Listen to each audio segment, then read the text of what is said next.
আপনাকে অনেক অসংখ্যবার বলেছি আপনার ইন্টেনশন সাংবাদিকতার ইন্টেনশন না, আপনারা বস্তুনিষ্ঠ সাংবাদিকতার মধ্যে নাই না।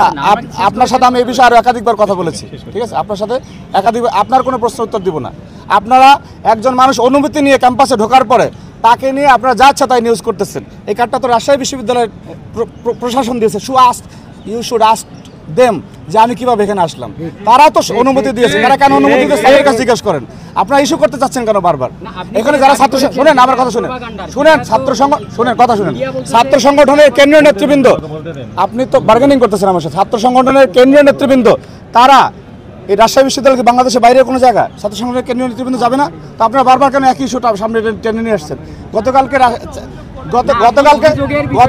চট্টগ্রাম বিশ্ববিদ্যালয়ে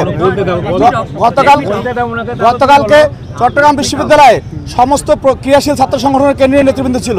এইখানে সমাজতান্ত্রিক ছাত্র ফ্রন্ট, বাংলাদেশ ছাত্র ইউনিয়ন সহ ছাত্র অধিকারের সমস্ত কেন্দ্রীয় নেতৃবৃন্দ আছে, সেরকম ছাত্র দলের নেতৃবৃন্দ আছে।